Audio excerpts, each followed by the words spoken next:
Our first panelist this afternoon is Sarah Chamberlain. She is a registered nurse with experience in critical care and pre-operative and post-operative nursing. She currently is working at Northwest Hospital. She is a busy professional wife, mother, and postgraduate student, and we are glad she joined us today to explain the importance of preparing for the worst while we are still at our best. She also brought our very, very special guest today, her daughter Ellie, over here. Thank you. Ellie will probably be our boss in about 20 years. Now I'm going to talk about advanced directives. We have a packet here actually that you can take on your way out if you don't have one. It's called Getting Started with Advanced Directives, a guide for Arizonans. It's from the Arizona Healthcare Directives Registry, and it has a lot of useful information in it. I'm going to go through, kind of to start with, just to talk about the different types of advanced directives. So the first one here is a healthcare power of attorney. That's someone that you designate to make decisions for you if you are unable to make them for yourself. That can be really helpful in scenarios where you have multiple children, because any one of them can make a decision for you, but they don't always agree. So it's helpful to have one person as a designated person that would make a decision for you if you couldn't make it for yourself. And having a healthcare power of attorney, it is only in effect if for some reason you can't make a decision for yourself. Different scenarios can occur whenever you're, in the hospital setting that would make you kind of confused. And even just simple infections can do that. So having someone that can help with the decision making in your care, it would be your healthcare power of attorney. Second is a mental health care power of attorney. That is more for someone to make decisions for you about behavioral health placement and treatment, which can be, about mental health, but it also can be for dementia as well. So that is a second power of attorney that you can have. The third one is a living will, and that one is really important because this gives a person kind of directions. Your healthcare power of attorney can make the decision, but what are the things that you want? Your living will says what you want. And that doesn't, this conversation sometimes is thought of as like toward the end of life, but that's not always what a living will can be helpful for.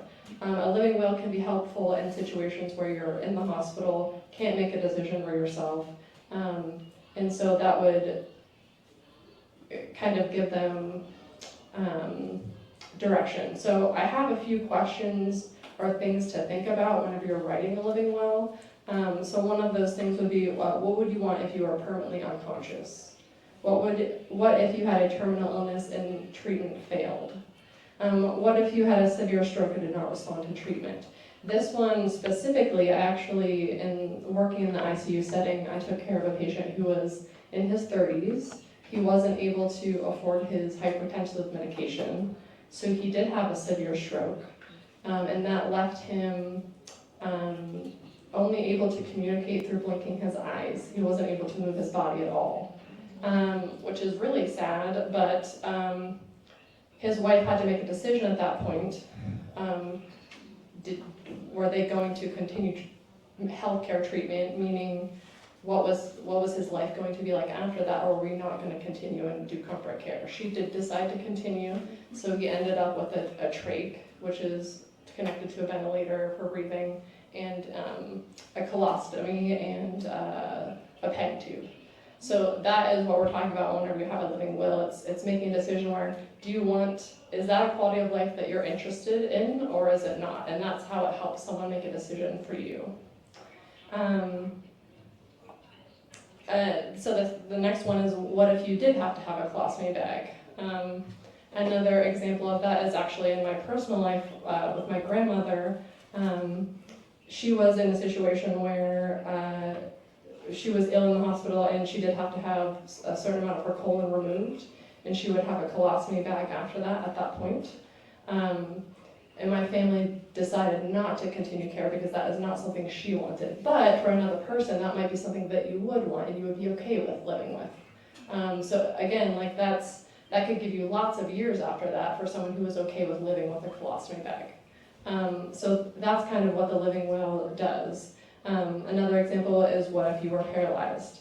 Are you okay with living in a wheelchair for 10 more years and you're happy with that? That's something that you can put in your living will, so that someone can make a decision for you if you're not able at that time to make a decision.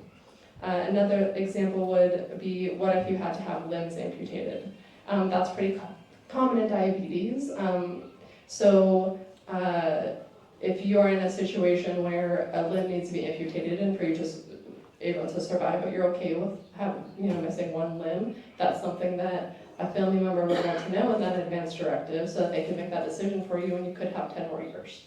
But there are people that would not want that, so that's what the living will is, and that's why that's so important. The last one here is a pre-hospital DNR, which is do not resuscitate. So a DNR basically says if you are not breathing or you don't have a pulse, that we would not do CPR, electric shock, things like that to try and bring you back. If you still have a pulse and you're still breathing, we're going to do everything else before that. It's only if your heart stops that we would not do any treatment. That's what a DNR is. Some people want to have a pre-hospital DNR, and what that looks like is it has to be orange. It's this paperwork here, and that is something that you would put on your refrigerator, and that is for if a firefighter or a paramedic were to come to your home to help you. If you didn't have a pulse at that time, they wouldn't do CPR.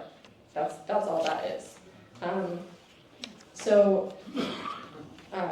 And I think Tim was saying too that the fire department talks about having your medical information on your fridge as well. So he's going to talk about that a little bit later. And that's helpful for us because if you're coming into the hospital in a situation like that, you may not have someone with you right away. So if you aren't able to speak for yourself, then we have information. So having information even about your medications list, your past medical history, surgical history, things like that is really helpful for us whenever we're making a plan of care of whatever you came into the hospital with, because certain things can present in the same way, but if we know you're on this medication, then maybe that's what caused it, things like that. So very helpful. So where do you find information, paperwork for advanced directives? There's a couple of different places you can find it. On this same paper here, it talks about where you can find the one that's through Arizona's Attorney General. There's a website that you can go to. It's on page 4 of this paperwork, which is on the table over there. But it's azag.gov is where you go, and you can find a life care planning packet, and you can pick and choose what you want. It has all of the advanced directives that I talked about, so whatever works for you, you can choose out of this. There are other options as well. This one is called 5 Wishes. This is a living will, and this one you do have to pay for. I think it's $12, but it is very helpful. I think a little bit more so than the free one at explaining things and kind of asking questions about kind of getting you thinking about what should be in your living will. It also has spaces where you can add extra things, which I think is really helpful, which this one does not have. Another one that you can use is called Caring Conversations, and you can Google that, Caring Conversation. It's another packet where it goes through, it has a lot of information in there and has a lot of questions that get you thinking about what should be in it. So those are the options for those. Another thing that's important is that these are valid. This one specifically from the Attorney General is valid in Arizona, but it may not be in another state. So if you live here sometimes, in another state other times, it would be important for you to know what is the legal side of it is in those states. Because some states you need to have it notarized. In Arizona you do not. You just need to have a witness signature. And a witness signature, they explain in here, cannot be someone who's providing medical care to you. It can't be someone who is related to you through blood or marriage. And they have to be 18. So just needs a witness, doesn't have to be notarized. So you would just have to check in whatever other state that you're living in if that is valid there. Let's see. And then what to do with the paperwork once it's completed. So the pamphlet that we have at the front is from Arizona Directives, Healthcare Directives Registry. So you can register this stuff online. So that will be a place where it's kind of all together, where you can access it easily. Now they do talk about how healthcare professionals can also access it, but I'm going to be honest with you, I've never done that in the 6 years I've been a nurse. So your family needs to have this. You need to have a copy. Your family needs to have a copy. And it's something that you bring to the hospital with you, or your family would bring to the hospital with you. And then we kind of already talked about the folders there.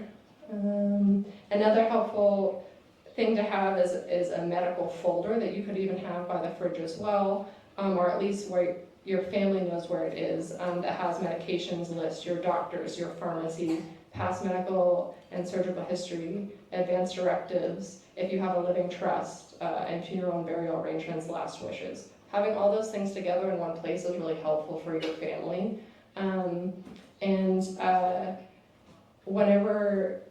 If you are choosing to have one person be, your healthcare power of attorney, make sure you're choosing someone that can have these conversations with you, or willing to have these conversations with you, so that, when the time comes, they can make the appropriate decisions. Because someone who's going to be too emotional about it right now to even have the conversation isn't going to be able to make those decisions that you're asking for that's in your living will. So I think that's everything. This is what they give you out. Yeah, I think most of you are familiar with this. If you aren't, Tom Shamble runs the Block Watch, Neighborhood Watch program. If you don't have one of these on your refrigerator, you should. When the EMTs come, hopefully they aren't going to knock down your door. They'll use the knockbox or some other method, but they're going to go to your refrigerator and look for this. That's where you're going to keep any medical information, your DNR, anything like that. And if you're heading to the hospital, grab it. It will be very helpful. Sarah works ER, so she sees it all coming in. We really need to thank her. During COVID, what'd you work, like 16-hour shifts, Yeah. 8 days a week? Yeah. It was incredible what she went through. She's got to leave her. Let's give her a round of applause. You made a comment when we were discussing this that shocked me, Okay. but it's true. You're supposed to register these directives with the state. You can, yes. You can. So they made some changes in 2021, I think, where you can register them on this website specifically, but not through the state's attorney general anymore. Okay. So they that changed used to be what it was. Yeah. Yes. Now there's a specific website on here that it's more just a place where you can easily access it. I don't know why it shocked me, because it made total sense. When they wheel you into the ER, she doesn't go to the state website and check your advance directives. So that's why you need them portable with you. Mm-hmm. I just wanted to bring that up, because it makes sense, but it isn't something you first think of. No. Yeah. Thank you, Sarah. Yes. Believe it or not, we're realtors, we sell houses, but we really do strive to keep people in their house as long as we can. I really think for most people, and we've got 5 years of experience at Sunflower now, that's usually the right answer, with exceptions. But Sabrina, I'm not going to try your last name. Kay's going to read her bio, and she's a person that can help you do that. Sabrina has worked in the senior living industry since 2012 and is a trained physical therapy assistant. She has been living with Caring Senior Service for almost a year and as their home care consultant. Prior to that, she had extensive experience in both home health and hospice. She is passionate at helping seniors feel safe and comfortable in their home and enjoys connecting with them on other resources in the community that aid in ensuring their safety at home. She has 2 amazing daughters, but you'll find her spending her free time loving on her chunky 10-month-old granddaughter, Ellie. We brought Ellie just for you. Good name, yeah. Yeah. We have another Ellie in the house. So, hi everybody. I'm so happy to be here talking to you today.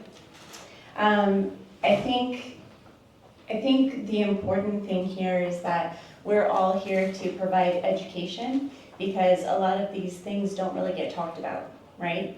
So it's good to know what your options are. Caring Senior Service is a home care agency that has been in business here in Tucson for a little over 9 years. As a franchise, they have over 30 years in the business. Our owner, Cindy Scheller, she used to run Bayada years ago for about 15 years. And so she now has Tucson, several territories in Texas, and now one in Las Vegas as well. So altogether 9 territories. Can everybody hear me okay? Okay. The nice thing about working for Caring Senior Service is that we provide a lot of security when we offer our caregivers to you as a resource. Our caregivers, when they come on board, they already have experience. We don't hire anyone who has less than 2 years of experience in the caregiving industry. We also do pretty intense vetting, sorry about the popping. We do national background checks every 6 months on our caregivers, because we want to know what they were doing in other states, not just here. And that's definitely not a requirement, but it's something that we feel is of value to you and to us, because we want to be able to stand by our caregivers. So what we offer is somebody that can come into your home and help keep you safe, more independent, comfortable, so that you feel secure in your home environment. We try very hard to match the client with the perfect caregiver. So my job is, I come in, I talk to you, I do the assessments. I want to know everything about you, not just as a client and not just the health issues, but who you are as a person.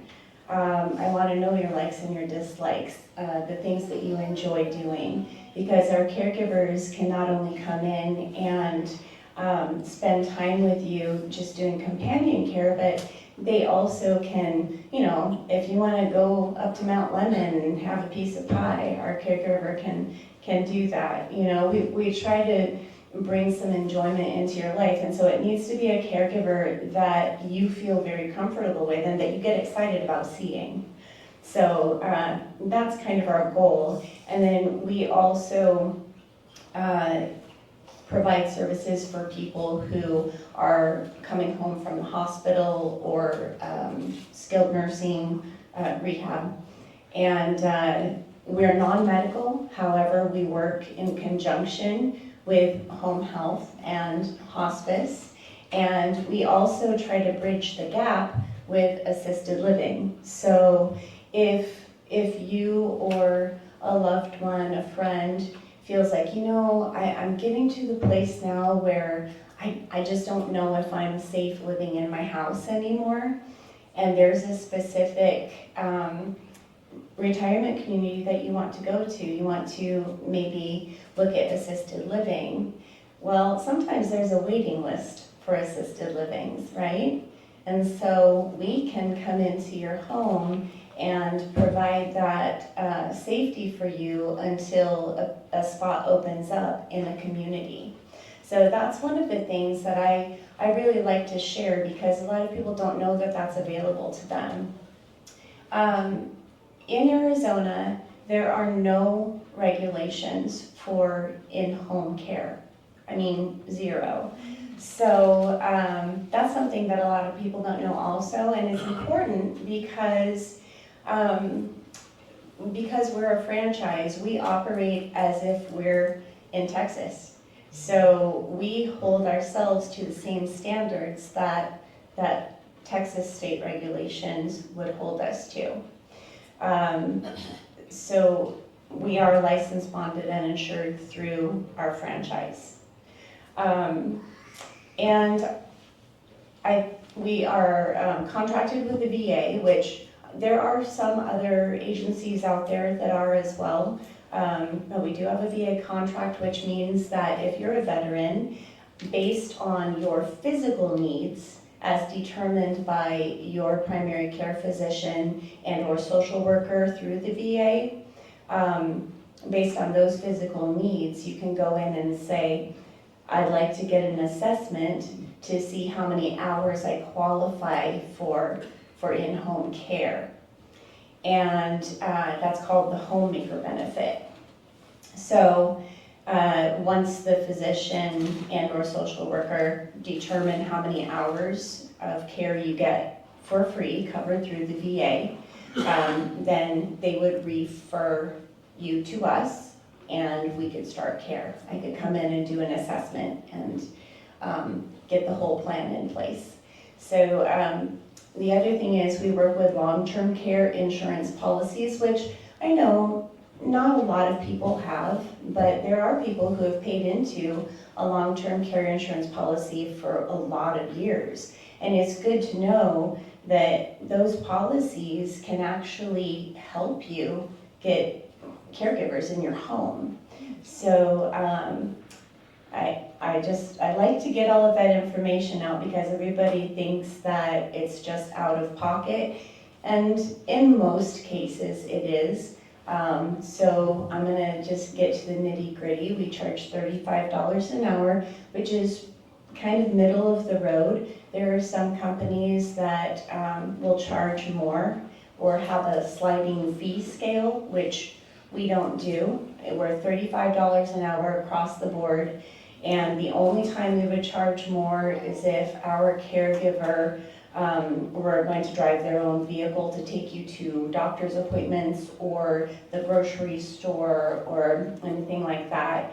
It would be an additional 67 cents a mile. Otherwise, $35 an hour and you get peace of mind. Families get a lot of stress alleviated because they're not having to worry about their family member that they can't be with. And we also offer a care portal. So if you do come on service with us, your family has access to records. Our caregivers take notes every time they go into your home and provide the service, and they document that so your family member can actually know what's going on with your care. So I think those are pretty much the main things. I guess what I'd like to leave you with is just think about, do you know somebody who right off the bat you're like, ooh, this person could really use somebody, whether it be somebody that just provides companionship or somebody who goes in and helps with cleaning, chores. We provide bathing assistance, transfer assistance, walking assistance. We're trained in all of those things, and we provide ongoing education for our caregivers. So, everybody in here probably knows of at least one person who could utilize a service like that. So we have materials over there on the table for anyone who's interested. The materials are there, but if you think it's something in a week or 2 or 3, reach out. We'll find out. We'll hook you up. We'll get you there. Caleb's our next presenter. He's going to take us to Vegas right after this. He doesn't know it yet, but he's heading that direction. We're going to get you Everyone right. get on the plane. I don't know where Sabrina and Caleb crossover. I think, Caleb, you're more on a medical sense, aren't you? Yeah, so we're at the medical standpoint. So I'm Caleb, I'm 26, born and raised in Tucson, actually just a couple miles from here, so this community definitely means a lot to me. I've lived here my whole life, I still live in the home that I was born at. I have done lots of different jobs, which is crazy because I've only been working for about 8 years. I've been a bartender over at the local Chili's. And then I just realized Sarah, the other speaker, I was working at Northwest the same time she was. I worked in the operating room as an anesthesia technician. So I've seen lots of surgeries, done lots of really cool things, and met a lot of great doctors along the way. COVID was definitely a crazy time. And now I work in home health. So what home health is we take over on the medical side. So caregiving does a lot more of the companionship, the light housekeeping, all of that good stuff Sabrina just talked about. We do skilled nursing, physical therapy, occupational therapy. We do have a home health aide that can help out with the showering as well. And then a medical social worker. So if you just need a lot more resources on doctors and maybe some things that are going on in the home that maybe shouldn't be going on, we have a medical social worker as well. The great thing about home health, we come out to you. Also, it's covered by insurance. Depending on what insurance you hold, kind of depends on which companies you can use. For us, we do just go with traditional Medicare and VA. And then, but we work with everybody. So if you have a different insurance and we can't take care of you, I work with every other home health in the city of Tucson and elsewhere as well. So we can find a good spot for you, a good company that can come out and see you. We always just want to work with whoever's best for the patient. A little bit about it, there's tons of things that we can help out with. Anything from wound care, medication management, if you got just a plethora of drugs that you are on, it's definitely good to have somebody come out and help you out with those. Oftentimes, anytime you come home from a hospital, a skilled nursing facility, they're going to assign you home health. They will ask you a choice. If you guys happen to like what I say, always ask for us. And like I said, if we can't take it, we will make sure that we get you out to another good company. Some other great things are physical therapy. That's probably what we're most used for, especially in these sorts of communities. If you feel like you're starting to have trouble moving around, if you feel like you're going to fall over or you've fallen in the past, before you fall and end up in the hospital, reach out to your primary care physician or reach out to us and we can contact them and get all that stuff for you. Our main goal is to keep you at home. That's what everybody here wants. From assisted living to caregiving, everybody wants to keep you home, out of the hospital. So please definitely reach out if you feel like anything's going wrong, medically, physical therapy, occupational therapy. Reach out to your primary care physician. Just ask them to send a referral. If you'd like to use us, you can mention our name, but they also will work with other people. Everybody works with different people. And they will send over a referral. We'll get working on that for you, and it's my job, and I have 2 people under me who also will reach out to you, can explain things more in detail about your personal case, and we'll get you rolling. The typical patient stays on for about 45 days under their Medicare, but it can be longer, it can be shorter, depending on what you need. And then, what else? There's some good things to talk about. I am going to Vegas after this. That's why he mentioned it. Anybody else? Has anybody in here had home health before? You've had our home health. Yes, I had. And how was it? Was it great? It was great. I had up to 6 days in the hospital. Awesome. We were there about 3 months, or one of your employees, and it was great. I was very happy with it. I would use you again. Awesome. Yeah, very awesome. Yeah, we work all the way from, actually now Casa Grande, we just expanded up to Casa Grande, all the way down to Green Valley. So I'm glad that we have taken care of somebody here. That's awesome. I just want to know the name of your... Sacred Heart Home Health. Oh, Yes. And you brought some cards. Yeah, I got some brochures up here. I left my cards. I'm technically now the director of business development over there. So I started out in intake about 1 year and 8 months ago. So doing admissions and stuff, and then creeped up to junior liaison, community liaison, which are the people that you would have met with in the hospital. And then now kind of oversee that department, which has been awesome. It's moving quick. You mentioned 30 to 90 days. Yeah, so typical length of stay is 45 days on service with us.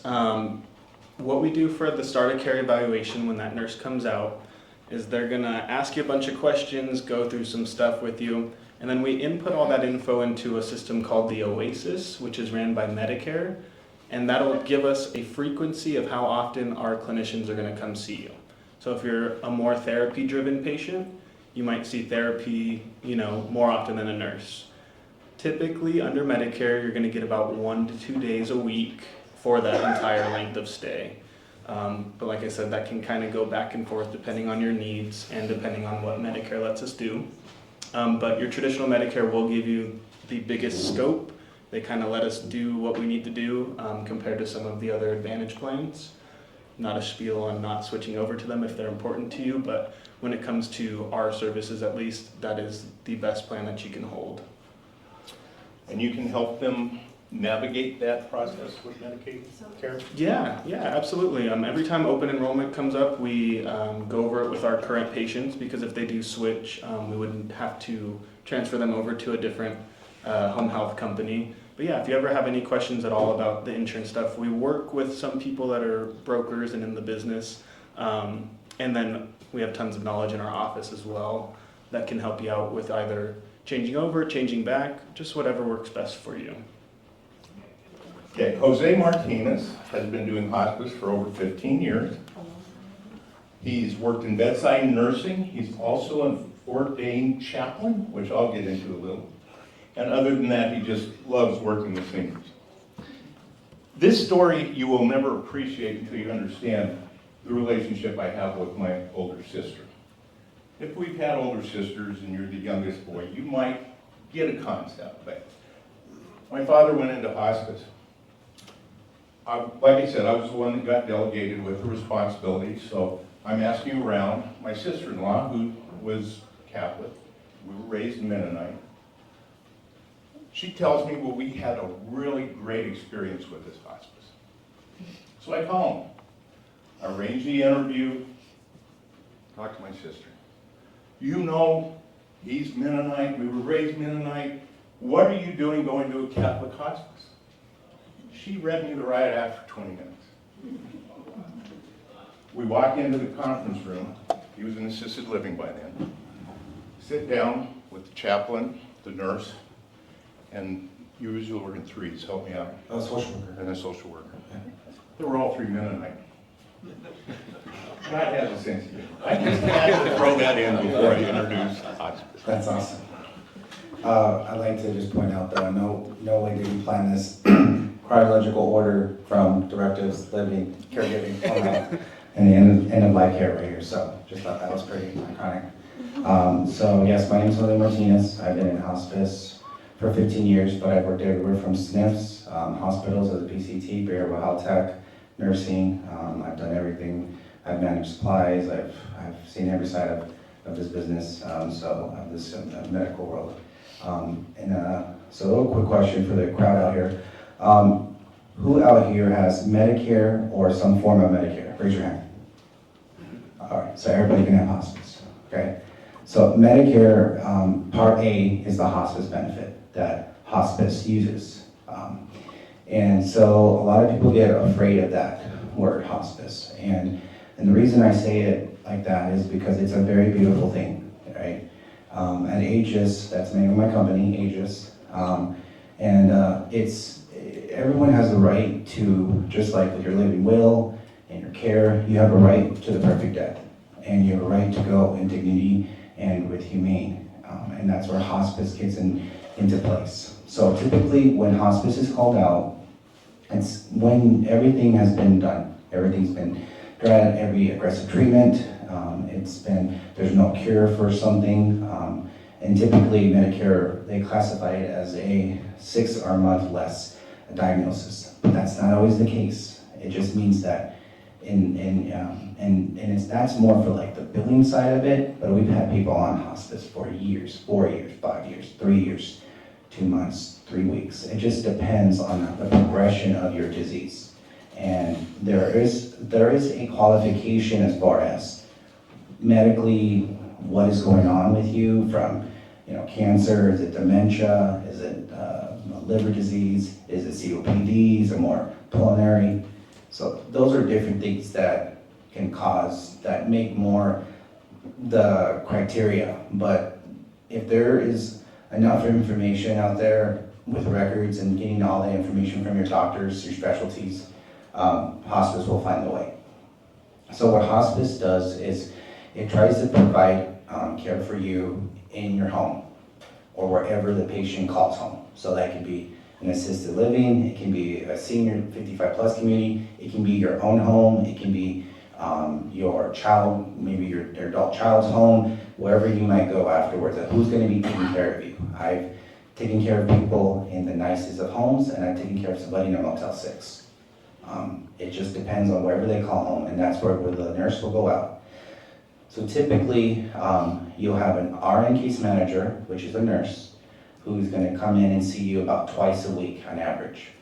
They will increase those visits as your symptoms or you're getting, you need to be seen more often. Then you'll have a CNA, or also known as a home health aide, to come help with bathing, ADLs, and typically that's 2 to 3 times a week for about an hour each of those days. And that's just kind of getting you ready for whatever you might need around the house. We also provide D&E, which is also your medical equipment. That can be a wheelchair, a hospital bed, a shower chair, anything of that magnitude that you would need that would be considered comfort to keep you more comfortable, specialty mattresses. They also, hospice will also cover all the medications that you're on. And you kind of hear sometimes, hospice will come in, they'll discharge all my medications, and that's not always the case, okay? It's always about, are you swallowing? Are those medications being beneficial, right? Is it really working? Because if you're on these pills and you're not getting any better, why are you taking it, right? We want to be able to give you the best quality of life. So trying to keeping those, keeping that in mind is really what's hard. But you have a right to decide and talk that over, right? And that's why a living will or advance directive is very important in hospice, because it explains that if you're unable to. We also provide any kind of wound care if you're having a wound. Maybe home health is doing the care for home health, and then now you're going to go hospice, so then they would pull away and we would take it over. And whatever they were doing, we would just continue that, no matter if it was a person bandage or creams. So hospice really does a lot of care, hands-on. And the only way we keep that going is with our nurses and our team to understand the decline that's going on with you and reporting. Every 2 weeks we meet and we talk about all our patients and what is going on with them. And we do have days where we talk about, Mr. Johnson is doing so well.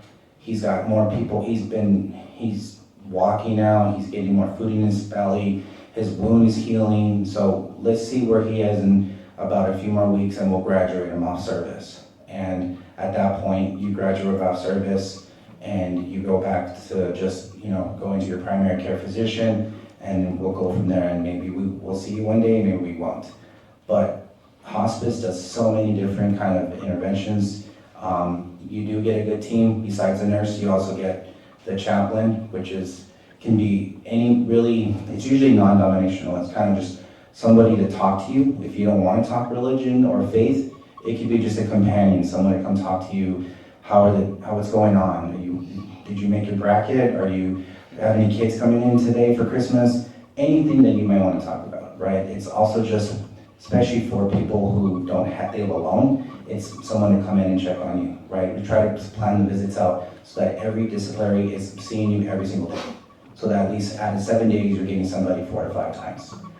You have a social worker who can also help you if you need some more resources, setting you up with caregiving. They can do that. They can also help you with your end-of-life plans for funeral services. So maybe you haven't thought about that yet. Social worker can help you direct you to the best situation financially in certain communities that will take that. So a lot that comes with hospice, right? It's not just the care, right? Another big thing about hospice that a lot of people don't realize it is that we become the new 911. So in the middle of the night, if you're having and not feeling any better, feeling great, you can call the hospice number and you can say, hey, I'm not feeling good, I have a tummy ache or a headache or nausea or I'm in pain, and a nurse will talk to you on the phone and they'll ask you, do you want me to come out? It's 2:30 in the morning. You can say yes, or you can say come in the morning, 7, 8 a.m. But if you want them to come out in the middle of the night, they will. That is their job. They will come out, they will assess you, they will get you comfortable. That's kind of what they call, so when someone's at home, that's called routine hospice care. Okay, that's routine hospice. So that's the basis of it. There's 4 levels of hospice care. So the other couple levels is continuous care. That is when you are having such a bad symptom. And that kind of is like, let's just say you have really bad nausea, really bad pain, and you need a nurse with you more than an hour. So then a nurse will sit with you for up to 4 to 5 hours, even longer if they need to, until the symptom has relieved itself. And they get the medications there, it's been delivered, you've administered it, you're feeling better. So then now you go back to routine. The other level is considered inpatient hospice. That's GIP, that's considered when you don't have someone to maybe take care of you, or your symptoms are so unmanageable, you will go GIP and you will go to a center, a certain place.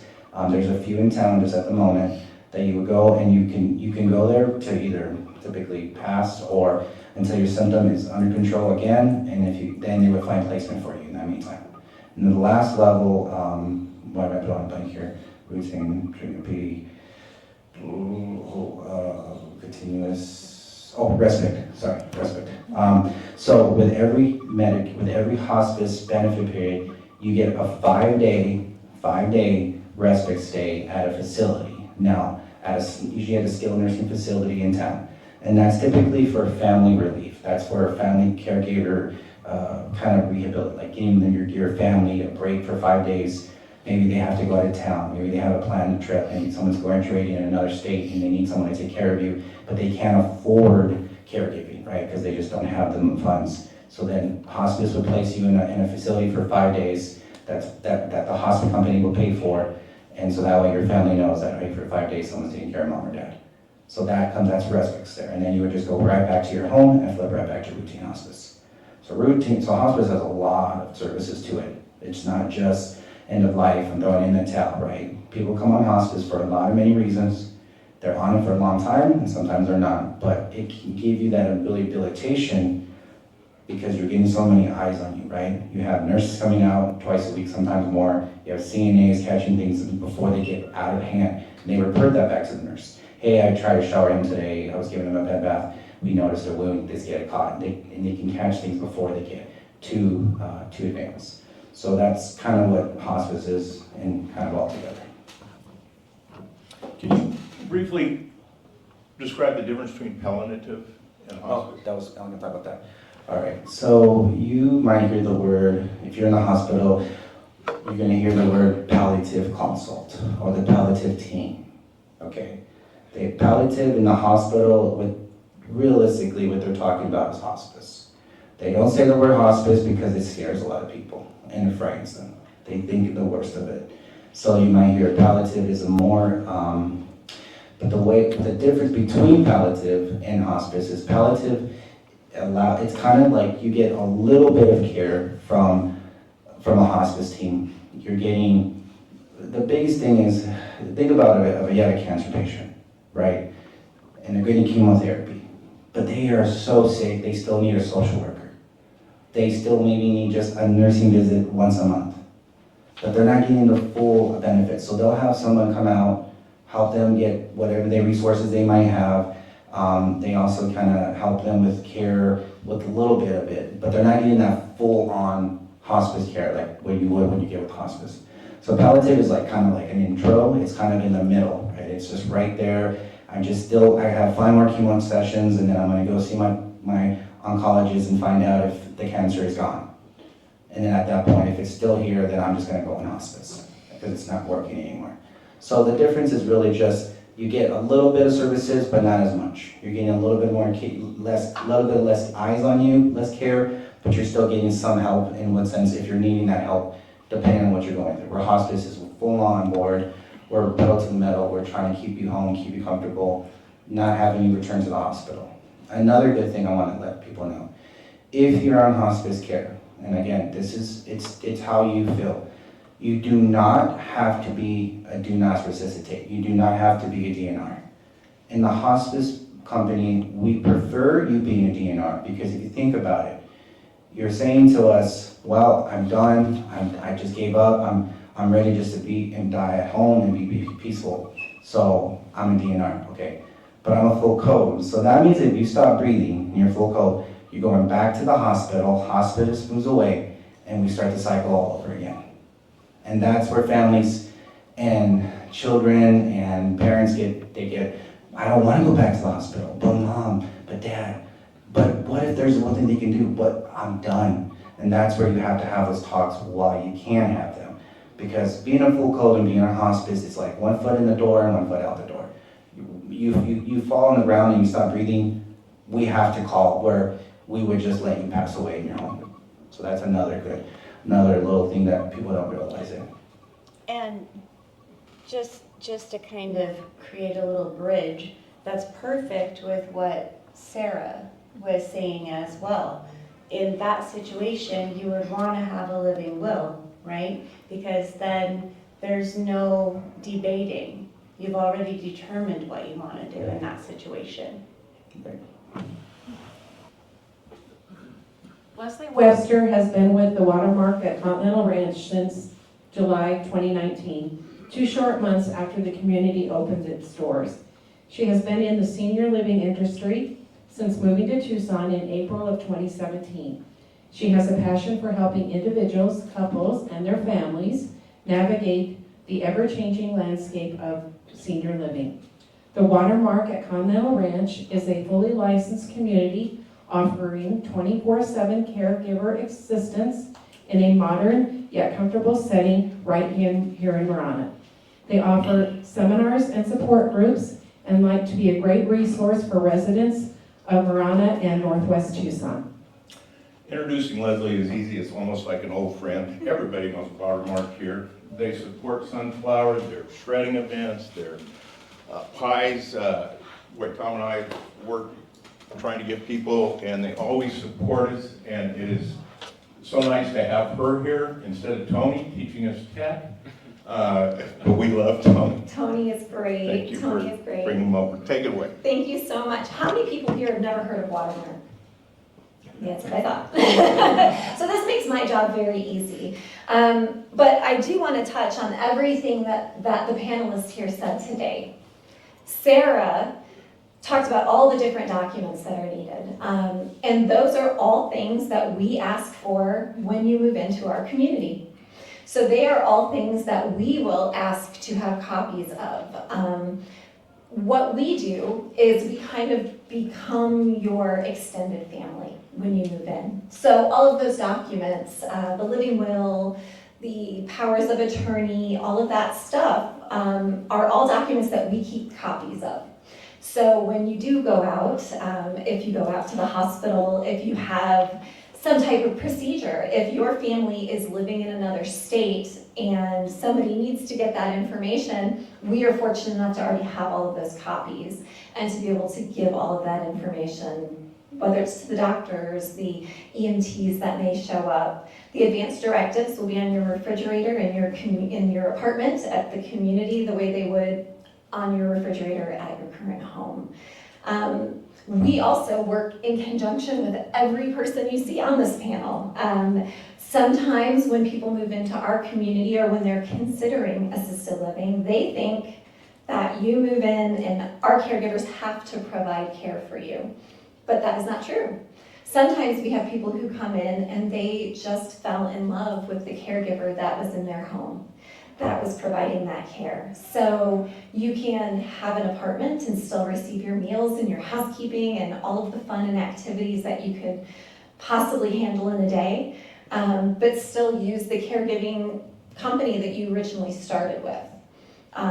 If you move into our community from, let's say, a hospital or a rehab, and you had a bed sore that developed while you were at the hospital, we would call Caleb and say, we have somebody moving in and they're going to need wound care, because that is considered something medical and medical is not something that we can do in an assisted living community. Medical things have to be done at skilled nursing, or at a hospital, obviously. And then when we have residents who, as Jose said, kind of get to that point where they don't want to take the medications anymore, they want to be comfortable and still well taken care of, then we also work with every hospice agency that you can think of around. What's great is though that we develop these wonderful relationships so that when you're looking for those individuals, we can tell you about our good friends Sabrina or Caleb or Jose and help you to get those services.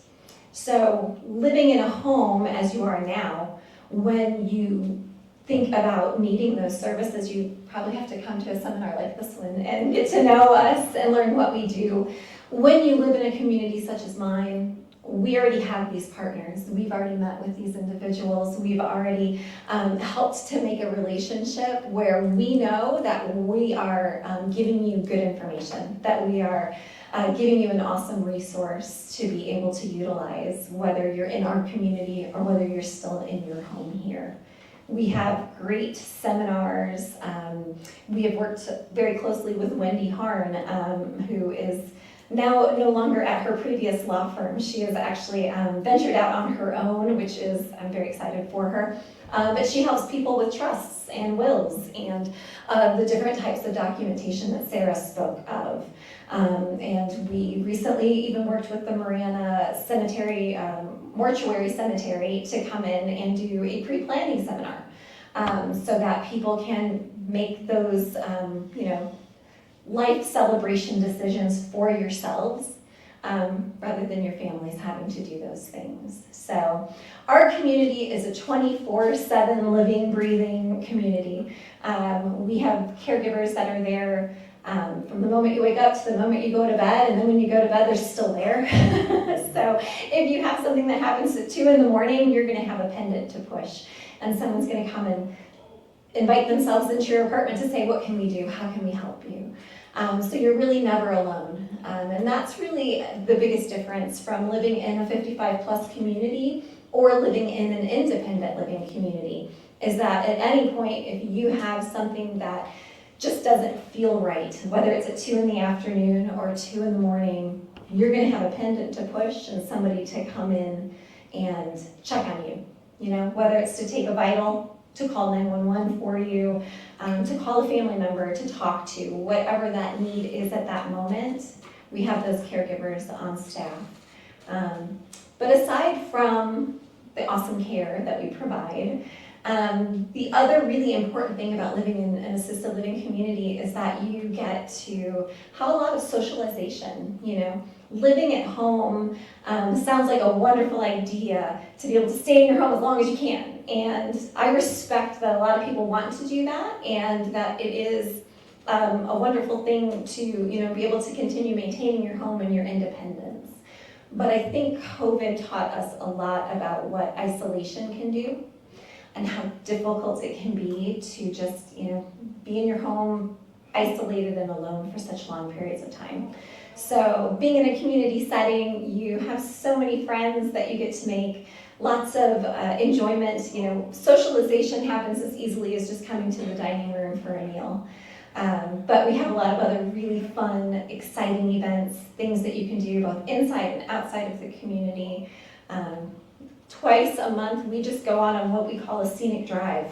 It is an opportunity for our bus driver, our driver Chris, to regale you with stories of his youth, but to take you around and show you all of the exciting areas that we have here in Tucson. We also typically go to the casino once a month. We have taken trips to Mount Lemmon. We go to Tahona Chul and the Desert Museum. And so it's not just about care, it's also about having that socialization and about having delightful people to share your time with and share your days with.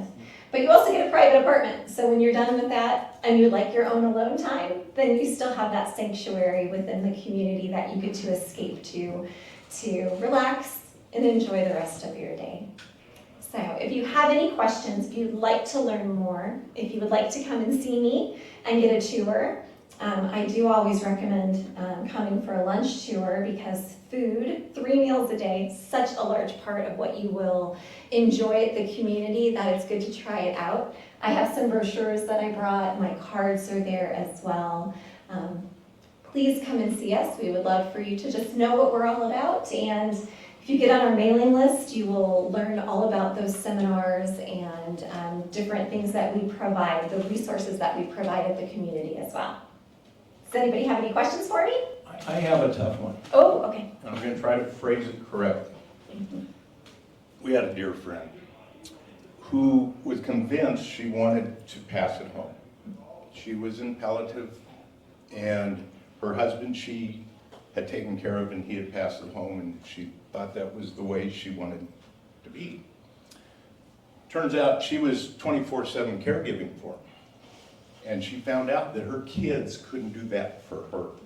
And all of a sudden, she had an epiphany. I am not where he was.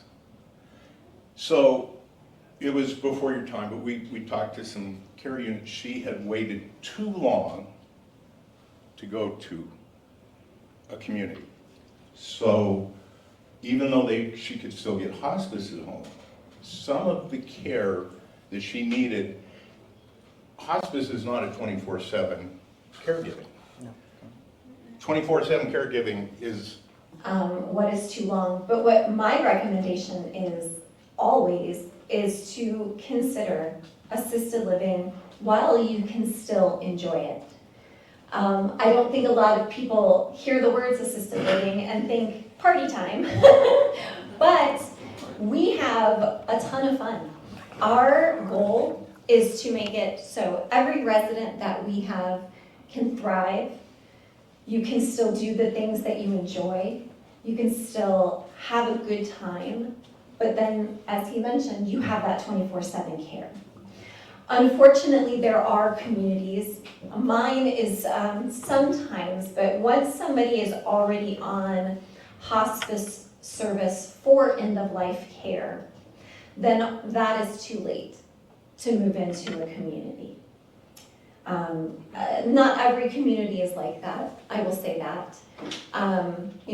But what we really want is we want to get you while you're still up for our weekly happy hours. And when you still want to participate in our trivia games and bingo and, to really enjoy your life and allow us to give you whatever assistance that you need. So that's what we're always striving for. and you can always come back here for bingo. Go ahead. Oh, Sarah, I sorry. have a question. My wife and I are trying to calculate affordability at both independent living and assisted living. Do you have a sheet that would guide us through a workup so that we could figure out what we can afford? Absolutely, yes. I have what we like to call a price comparison. And basically what that does, it talks about, and you would input the information of what you're currently paying. You may not have a mortgage anymore, but you definitely have taxes, because that's one thing that will never end.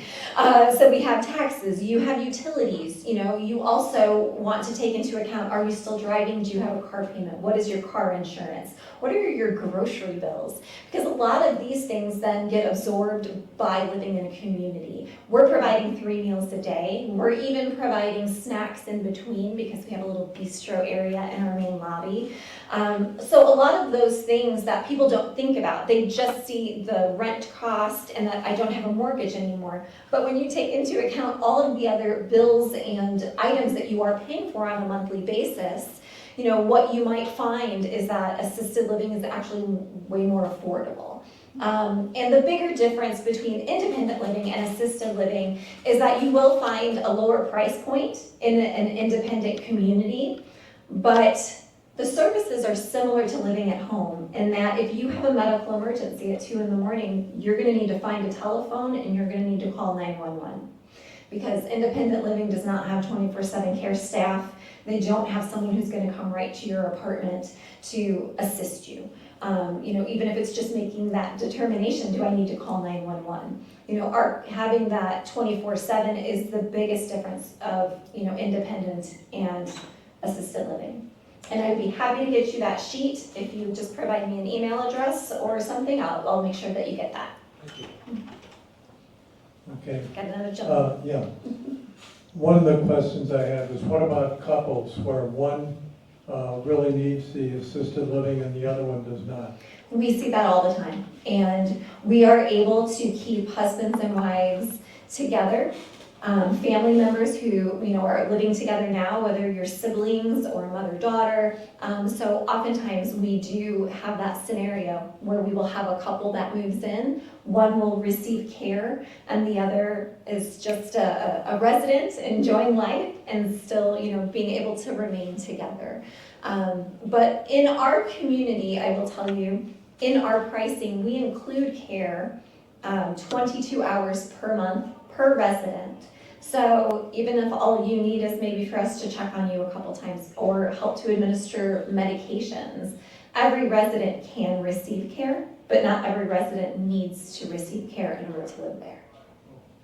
One other question that's almost trivial, but you mentioned you don't do wound care.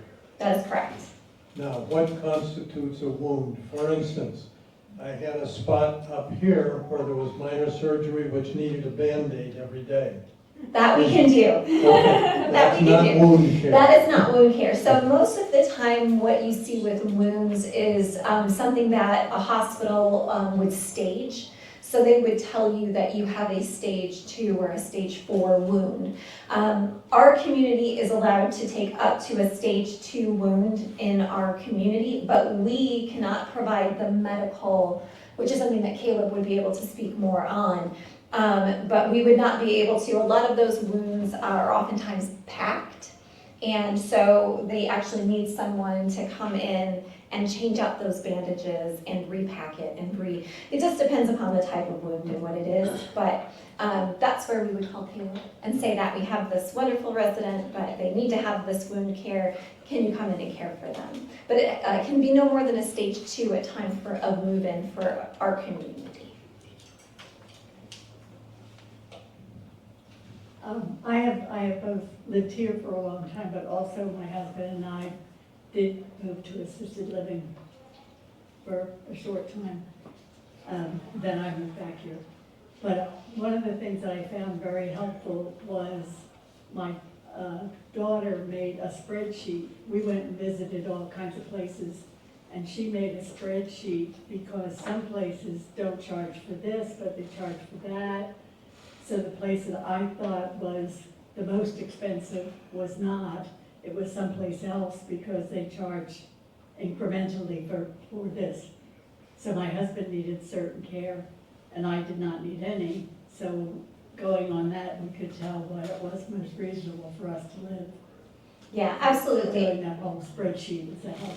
Yeah, absolutely. And yeah, I love families when they call in to get information for their loved ones. I can hear them typing away everything I'm saying. So I know, I'm like, oh, you're a spreadsheet person, are you? They're incredibly helpful to have. And to have somebody, I was on a phone call yesterday and I was telling a son about what we do and giving him all the information, and every few seconds he'd go, okay, hold on, I'm writing this down. Hold on, I'm writing this down. And finally I said, Wayne, let me email all this to you. You can stop writing. I'll just send it to you. You'll have all of that information. What I love about Watermark, is that they have been in business for over 30 years. They started here in Tucson, and they are by far one of the most upfront companies I have ever worked for. We tell you everything, what your costs will be. There are never hidden fees. There's never any surprise. So it is something that I give a lot of credit to Watermark, that they would rather every nuance, every cent, every penny that may be spent before you move in, because obviously we don't want people to move in and then get surprised by things. So it is definitely something I feel like I work for a company that has quite a bit of integrity, and they want to make sure that people just know all the information they need up front. Any other questions? Oh, yes.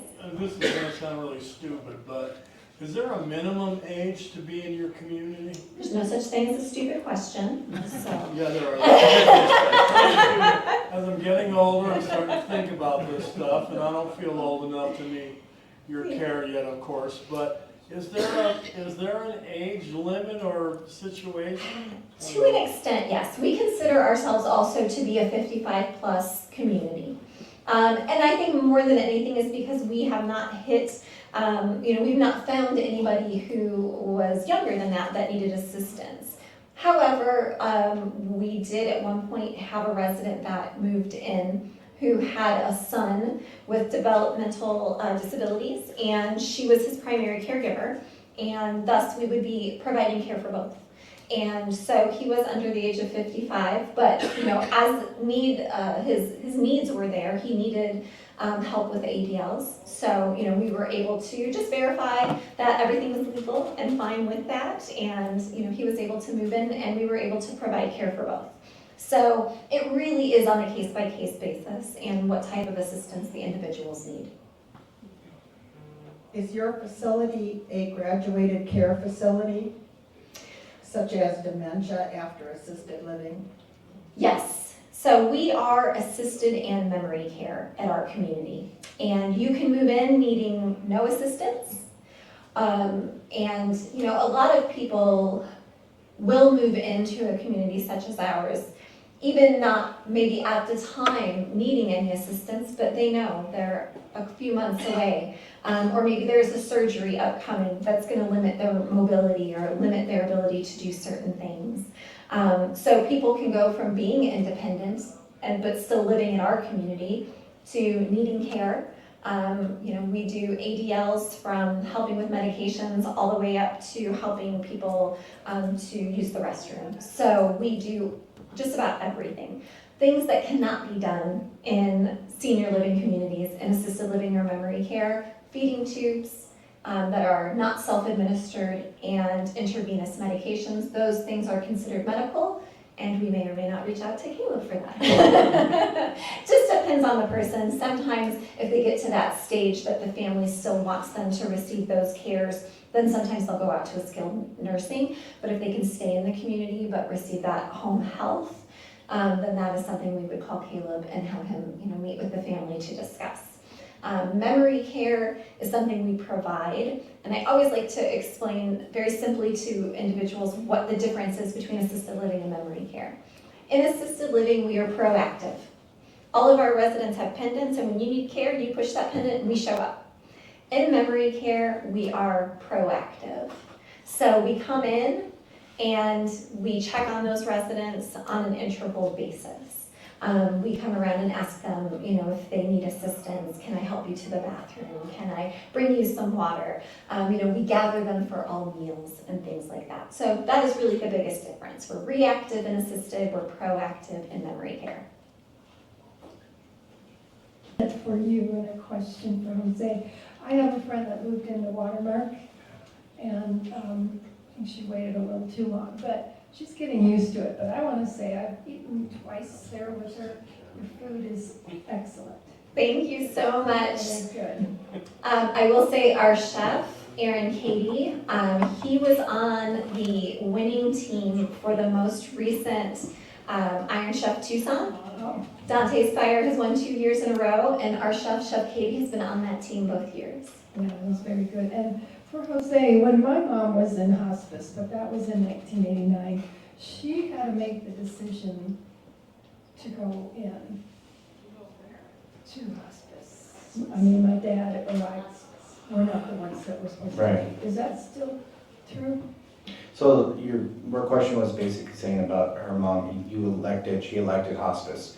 No, that's not the case. So if you're able to make decisions, we're gonna ask you that question. Are you wanting hospice? But if you obviously are unconscious, or there's something going on and you're unable to make that decision for yourself, then that relies on your living will, that relies on the knowledge you get from the physician. Hey, there's not much we can do. All the aggressive treatments have been met, measures have been met. I think the next at this time would be hospice. So that'll kind of give you that answer, right?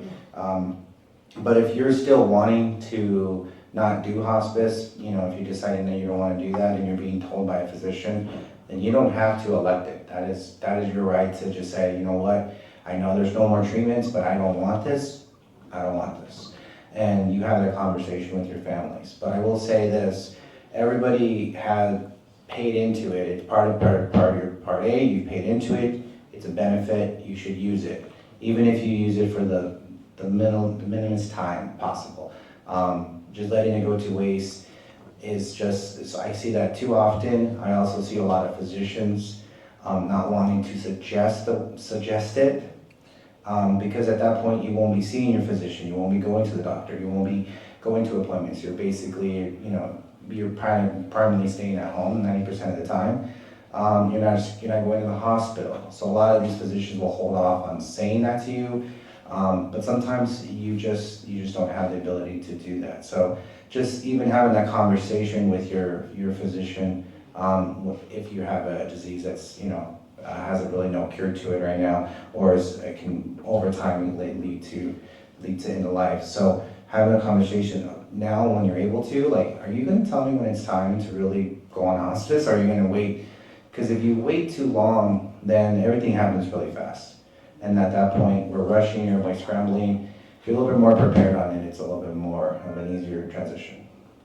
Something I will say about hospice is that, yes, they are there for the person, but that's also a huge resource for the family. Oh, yeah. The people that, you know, the family members that are around and they're feeling, you know, all of this dread and all of this, the sadness that is happening, you know, the hospice agencies and the people that come in are remarkably caring, and they do so much for the families.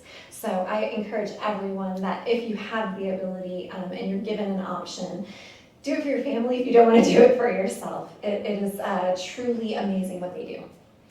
Yes, it is. I can attest. Thank you. Are there any other questions, or, like I said, I just want to make the comment when we realized that my mother was being dragged down and had to go through, it can happen rapidly. We never would have dreamed we would have needed each one of you within a 6-month period, and we did. Don't wait too long. Stay in your home as long as you can, be safe and sound. Thank you to our panelists, excellent. I appreciate you all. Good luck in Vegas. Thank you. Thank you for having us. It's been a pleasure. Thank you. If you have any questions, grab a card, let us know.